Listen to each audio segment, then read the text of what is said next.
Welcome to another sit down with one of our Kulwicki Cup champions. I'm Jim Tretow, host of the Bull Ring, which airs on Racing America and Track TV. I get to call a lot of cool super late model races across the country, and I'm so excited to welcome in 2019 Kulwicki Cup champion for the Quickie Driver Development Program, Jeremy Doss. Jeremy, how you doing today? Doing well, doing well. Thanks for having me.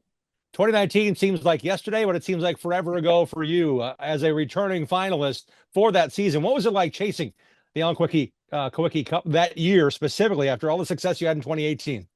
Oh man, it was a blast and just an honor to be a part of that program for a second time and just have more of an idea of what it was all about, giving back to everyone, running good races, without competition. I had a blast that year. It definitely pushed me as a human being to do all the extras. It's not all about just winning races. Like I said, it's about giving back to the community, helping others out. I think when you can do that, it's a win-win situation.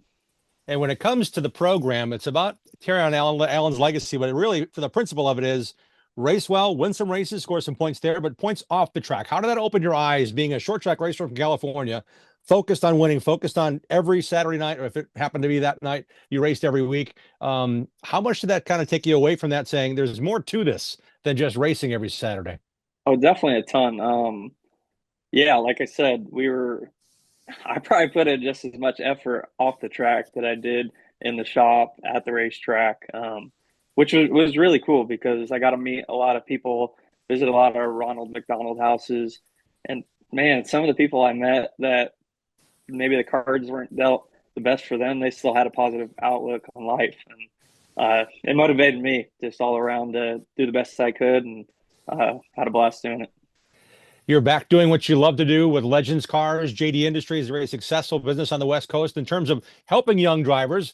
But you were once that young driver back in 2011 when you won that championship with Ukiah that raced all over the place, All American Yep. and Shasta. And you got a chance to race against some really good competition. Then you went super late racing, but now you've got to come a little bit back to where like I want to help other kids. I want to raise myself. I want to keep winning races too. How's that been going with the Legends program as part of your full body of work now in racing? It's been a blast. Man, it feels just as good to have a customer help other kids and see them win. It feels almost better than me winning myself anymore. Kind of got to the point in my life where I'm 28, turning 29 here this month. Got to start making money. I want to be able to, you know, provide for a family when that time comes. Just kind of doing that, and I'm having a blast doing it. Getting to work side by side with my dad in the shop at the racetrack. I'm having fun.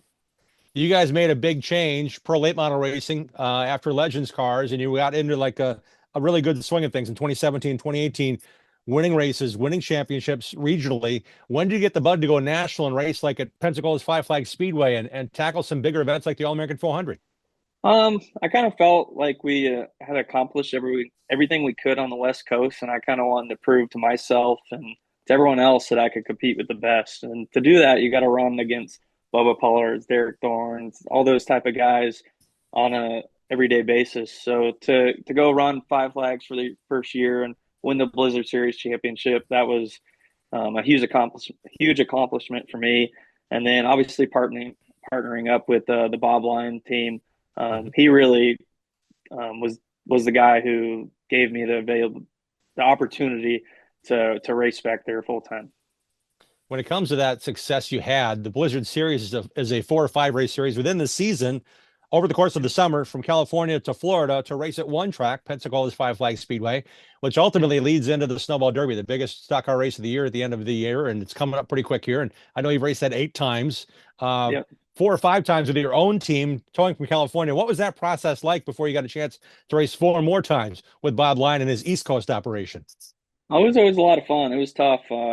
It was always working on sponsorship a lot because it is an expensive race, especially going all the way from California. But it was always fun. Like I always loved working with our team. It was a small team. No one was getting paid. So that was always fun for me. It kind of felt good.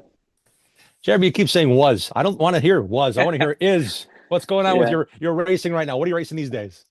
Just really a couple Legend Cars races a year. I kind of last year I ran a lot, and then this year I kind of sat back and had to look at it from a business aspect. And like I said, I want to provide for our family.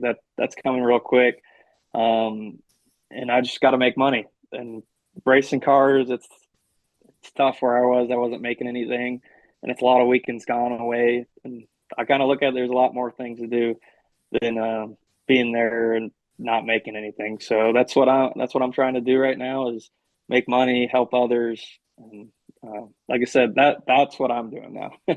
All right. Well, I will testify that Jeremy Doss is one bad racer. When it comes to really good stuff, you had great equipment. You took care of your stuff. You raced as a family. You also brought Cody Glick out from the East Coast that owns Hamke Yep, Chassis, co-owner there, to make sure you had a chance to win that 2021 SRL Southwest Tour Championship. You won the race at Irwindale. I got to call on NAV TV, the yeah. last race of the year, but you lost out the championship to Jacob Gomez. But you've had a chance to race against some of the really good long-term short list of racers on the West Coast. So that was kind of all part of that process as well. How much was Alan Kulwicki's motivation part of that? I'm drawing that back into the program because you were probably in a grind like, okay, I'm going to Florida this week. I got to do this week. I got my Pro Late model there. I got a Legends car kid calling me. I mean, all that process, how much did the Kulwicki program and Alan's mantra of just staying focused and dedicated to help you through that process? Yeah, it helped a ton, honestly. Like I said, the first year in the Kulwicki program, I didn't completely understand it, but the second year that I was in it, it really pushed me to work harder, to be better, and I kind of carried that through the rest of my life ever since. It wasn't all about just working in the shop. Like I said, it's giving back, spending more hours, and there's, like I said, hard work beats talent any time of the week. So I kind of use that throughout my racing career, and still using that today. Excuse me. I do want to point out the fact that in your class of 2019, the Kulwicki Driver Development Program has 5 to 7 drivers per year. Your class included Derek Griffith, Carson Quapple, Paulie Schaefer, Luke Fenhouse. These guys were also chasing national races, and now they're racing for NASCAR championships. How much Right. fun was that, kind of comparing yourself as you made your way through the point system and also share that same bond as a Kulwicki finalist? I was a blast racing against those guys throughout the year and competing against them.